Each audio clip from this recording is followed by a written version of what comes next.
हे पक्षीराज गरुड़ जी, श्री राम जी की कृपा और अपनी जड़ता की बात कहता हूँ। मन लगाकर सुनिए। जब जब श्री रामचंद्र जी मनुष्य शरीर धारण करते हैं और भक्तों के लिए बहुत सी लीलाएं करते हैं, तब तब मैं अयोध्यापुरी जाता हूँ और उनकी बाल लीला देखकर हर्षित होता हूँ। वहाँ जाकर मैं जन्मोत्सव देखता हूँ और भगवान की शिशु लीला में लुभाकर 5 वर्ष तक वहीं रहता हूँ। बालक रूप श्री रामचंद्र जी मेरे इष्ट देव हैं, जिनके शरीर में अरबों कामदेवों की शोभा है। हे गरुड़ जी, अपने प्रभु का मुख देख देख कर मैं नेत्रों को सफल करता हूँ। छोटे से कौवे का शरीर धरकर और भगवान के साथ साथ फिरकर मैं उनके भांति भांति के बाल चरित्रों को देखा करता हूँ। लड़कपन में वे जहाँ जहाँ फिरते हैं वहाँ वहाँ मैं साथ साथ उड़ता हूँ और आंगन में उनकी जो जूठन पड़ती है वही उठाकर खाता हूँ। एक बार श्री रघुवीर ने सब चरित्र बहुत अधिकता से किए। प्रभु की उस लीला का स्मरण करते ही काकभुसुंडी जी का शरीर प्रेमानंदवश पुलकित हो गया। भुसुंडी जी कहने लगे, हे पक्षीराज सुनिए, श्री राम जी का चरित्र सेवकों को सुख देने वाला है। अयोध्या का राजमहल सब प्रकार से सुंदर है। सोने के महल में नाना प्रकार के रत्न जड़े हुए हैं। सुंदर आंगन का वर्णन नहीं किया जा सकता, जहाँ चारों भाई नित्य खेलते हैं। माता को सुख देने वाले बाल विनोद करते हुए श्री रघुनाथ जी आंगन में विचर रहे हैं। मरकत मणि के समान हरिताभ श्याम और कोमल शरीर है। अंग अंग में बहुत से कामदेवों की शोभा छाई हुई है। नवीन लाल कमल के समान लाल लाल कोमल चरण है। सुंदर अंगुलियां हैं और नख अपनी ज्योति से चंद्रमा की कांति को हरने वाले हैं। तलवे में वज्रादि वज्र अंकुश ध्वजा और कमल के 4 सुंदर चिन्ह हैं। चरणों में मधुर शब्द करने वाले सुंदर नुपुर हैं। मणियों रत्नों से जड़ी हुई सोने की बनी हुई सुंदर करधनी का शब्द सुहावना लग रहा है। उदर पर सुंदर 3 रेखाएं त्रिवली हैं। नाभि सुंदर और गहरी हैं। विशाल वक्ष स्थल पर अनेकों प्रकार के बच्चों के आभूषण और वस्त्र सुशोभित हैं। लाल लाल हथेलियां, नख और अंगुलियां मन को हरने वाले हैं और विशाल भुजाओं पर सुंदर आभूषण हैं। बाल सिंह के बच्चे कैसे कंधे और शंख के समान 3 रेखाओं से युक्त गला है। सुंदर ठुड्डी है और मुख तो छवि की सीमा ही है। कलबल तोतले वचन है। लाल लाल ओंठ उज्जवल सुंदर और छोटी छोटी ऊपर और नीचे 2-2 दंतलियां हैं। सुंदर गाल, मनोहर नासिका और सब सुखों को देने वाली चंद्रमा की अथवा सुख देने वाली समस्त कलाओं से पूर्ण चंद्रमा की किरणों के समान मधुर मुस्कान है। नीले कमल के समान नेत्र जन्म मृत्यु के बंधन से छुड़ाने वाले हैं। ललाट पर गोरोचन का तिलक सुशोभित है। भौहें टेढ़ी हैं। कान सम और सुंदर है। काले और घुंघराले केशों की छवि छा रही है। पीली और महीन झंगुली शरीर पर शोभा दे रही है। उनकी किलकारी और चितवन मुझे बहुत ही प्रिय लगती है।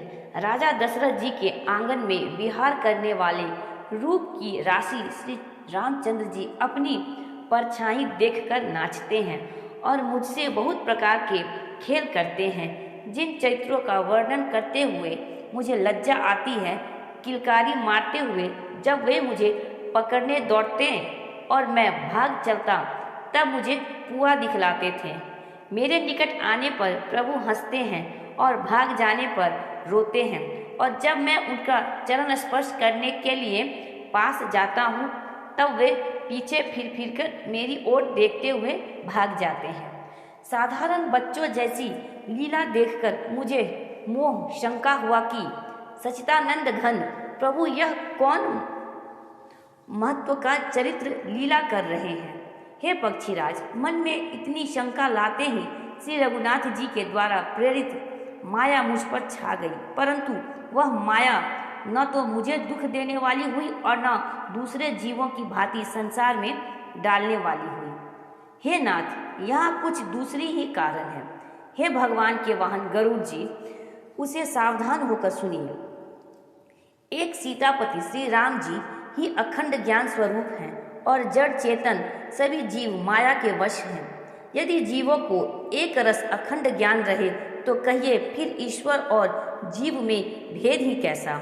अभिमानी जीव माया के वश है और वह सत्व रज तम इन तीनों गुणों की खान माया ईश्वर के वश में है। जीव परतंत्र है, भगवान स्वतंत्र है। जीव अनेक हैं, श्रीपति भगवान एक है। यद्यपि माया का किया हुआ यह भेद असत है, तथापि वह भगवान के भजन बिना करोड़ों उपाय करने पर भी नहीं जा सकता। श्री रामचंद्र जी के भजन बिना जो मोक्ष पद चाहता है, वह मनुष्य ज्ञानवान होने पर भी बिना पूंछ और सींग का पशु है। सभी तारागणों के साथ 16 कलाओं से पूर्ण चंद्रमा उदय हो और जितने पर्वत हैं उन सब में दावाग्नि लगा दी जाए तो भी सूर्य के उदय हुए बिना रात्रि नहीं जा सकती। हे पक्षीराज, इसी प्रकार श्री हरि के भजन बिना जीवों का क्लेश नहीं मिटता। श्री हरि के सेवक को अविद्या नहीं व्यापती, प्रभु की प्रेरणा से उसे विद्या व्याप्ति है। हे पक्षी श्रेष्ठ, इसी से दास का नाश नहीं होता और भेद भक्ति बढ़ती है। श्री राम जी ने मुझे जब भ्रम से चकित देखा तब वे हंसे। वह विशेष चरित्र सुनिए। उस खेल का मर्म किसी ने नहीं जाना, न छोटे भाइयों ने और न माता पिता ने। वे श्याम शरीर और लाल लाल हथेली और चरण तल वाले बाल रूप श्री राम जी घुटने और हाथों के बल मुझे पकड़ने को दौड़े। हे सर्पों के शत्रु गरुड़ जी, तब मैं भाग चला। श्री राम जी ने मुझे पकड़ने के लिए भुजा फैलाई। मैं जैसे जैसे आकाश में दूर उड़ता वैसे वैसे ही वहाँ श्री हरि की भुजा को अपने पास देखता था। मैं ब्रह्मलोक तक गया और जब उड़ते हुए मैंने पीछे की ओर देखा तो हे तात, श्री राम जी की भुजाओं में और मुझ में केवल 2 ही अंगुली का बीच था। 7 आवरणों को भेद कर जहाँ तक मेरी गति थी वहाँ तक मैं गया, पर वहाँ भी प्रभु की भुजा को अपने पीछे देखकर मैं व्याकुल हो गया। जब मैं भयभीत हो गया तब मैंने आंखें मूंद ली, फिर आंखें खोलकर देखते ही अवधपुरी में पहुँच गया। मुझे देखकर श्री राम जी मुस्कुराने लगे। उनके हंसते ही मैं तुरंत उनके मुख में चला गया। हे पक्षीराज, सुनिए, मैंने उनके पेट में बहुत से ब्रह्मांडों के समूह देखे। वहाँ उन ब्रह्मांडों में अनेकों विचित्र लोग थे जिनकी रचना एक से एक की बढ़कर थी। करोड़ों ब्रह्मा जी और शिव जी, अनगिनत तारागण, सूर्य और चंद्रमा, अनगिनत लोकपाल, यम और काल, अनगिनत विशाल पर्वत और भूमि, असंख्य समुद्र, नदी, तालाब और वन तथा और भी नाना प्रकार की सृष्टि का विस्तार देखा।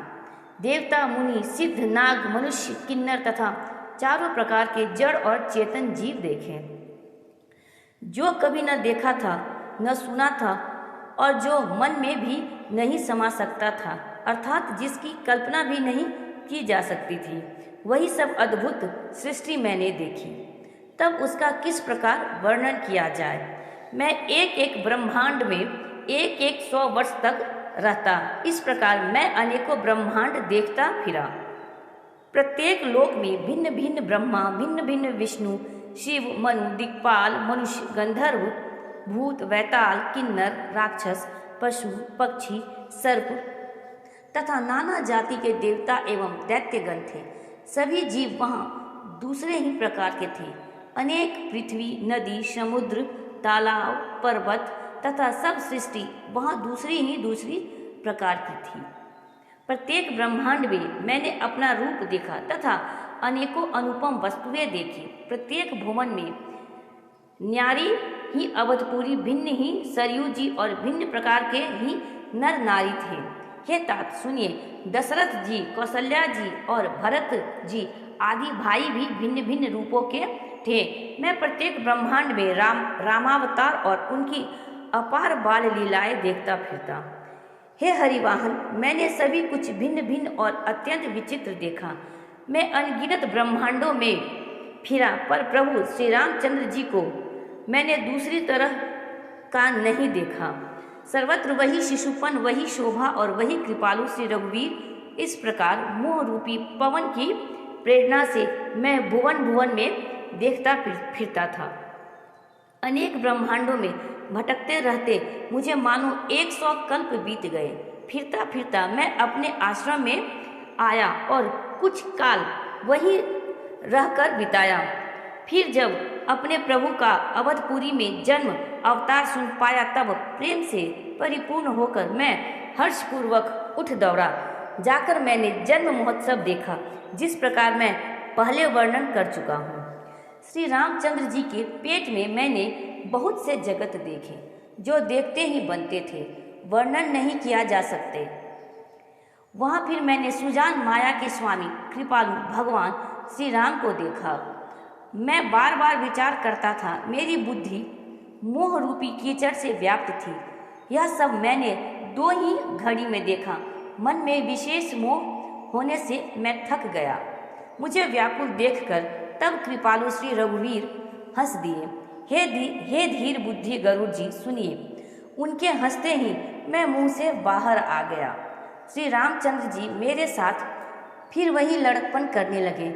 मैं करोड़ों असंख्य प्रकार से मन को समझाता था, पर वह शांति नहीं पाता था। यह बाल चरित्र देखकर और पेट के अंदर देखी हुई उस प्रभुता का स्मरण करके मैं शरीर की सुध भूल गया और हे आर्तजनों के रक्षक, रक्षा कीजिए, रक्षा कीजिए पुकारता हुआ पृथ्वी पर गिर पड़ा। मुख से बात नहीं निकलती थी। तदंतर प्रभु ने मुझे प्रेम विहल देखकर अपनी माया की प्रभुता प्रभाव को रोक लिया। प्रभु ने अपना कर कमल मेरे सिर पर रखा। दीन दयालु ने मेरा संपूर्ण दुख हर लिया। सेवकों को सुख देने वाले कृपा के समूह श्री राम जी ने मुझे मोह से सर्वथा रहित कर दिया। उनकी पहले वाली प्रभुता को विचार विचार कर मेरे मन में बड़ा भारी हर्ष हुआ। प्रभु की भक्त वत्सलता देखकर मेरे हृदय में बहुत ही प्रेम उत्पन्न हुआ। फिर मैंने आनंद से नेत्रों में जल भरकर पुलकित होकर और हाथ जोड़कर बहुत प्रकार से विनती की। मेरी प्रेम युक्त वाणी सुनकर और अपने दास को दीन देखकर रमा निवास श्री राम जी सुखदायक गंभीर और कोमल वचन बोले। हे काकभूषुंडी, तू मुझे अत्यंत प्रसन्न जानकर वर मांग। अनिमा आदि अष्ट सिद्धियां, दूसरी रिद्धियां तथा संपूर्ण सुखों की खान मोक्ष, ज्ञान, विवेक, वैराग्य, विज्ञान और वे अनेकों गुण जो जगत में मुनियों के लिए भी दुर्लभ है, ये सब मैं आज तुझे दूंगा।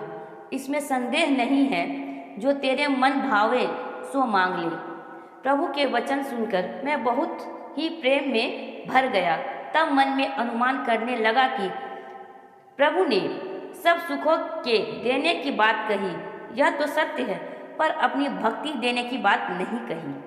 भक्ति से रहित सब गुण और सब सुख वैसे ही फीके हैं जैसे नमक के बिना बहुत प्रकार के भोजन के पदार्थ। भजन से रहित सुख किस काम के। हे पक्षीराज, ऐसा विचार कर मैं बोला, हे प्रभु, यदि आप प्रसन्न होकर मुझे वर देते हैं और मुझ पर कृपा और स्नेह करते हैं, तो हे स्वामी, मैं अपना मन भाया वर मांगता हूँ। आप उदार हैं और हृदय के भीतर की जानने वाले हैं। आपकी जिस अविरल, प्रगाढ़ एवं विशुद्ध अनन्य निष्काम भक्ति को श्रुति और पुराण गाते हैं, जिसे योगीश्वर मुनि खोजते हैं और प्रभु की कृपा से कोई विरला ही जिसे पाता है। हे भक्तों के मन इच्छित फल देने वाले कल्प वृक्ष, हे शरणागत के हितकारी, हे कृपा सागर, हे सुखधाम श्री राम जी, दया करके मुझे अपनी वही भक्ति दीजिए। एवमस्तु, ऐसा ही हो कहकर रघुवंश के स्वामी परम सुख देने वाले वचन बोले। हे काक, सुन, तू स्वभाव से ही बुद्धिमान है, ऐसा वरदान कैसे न मांगता। तूने सब सुखों की खान भक्ति मांग ली। जगत में तेरे समान बड़भागी कोई नहीं। वे मुनि जो जप और योग की अग्नि से शरीर जलाते रहते हैं, करोड़ों यत्न करके भी जिसको जिस भक्ति को नहीं पाते, वही भक्ति तूने मांगी। तेरी चतुरता देखकर मैं रिझ गया। यह चतुरता मुझे बहुत अच्छी लगी। हे पक्षी सुन, मेरी कृपा से अब समस्त शुभ गुण तेरे हृदय में बसेंगे।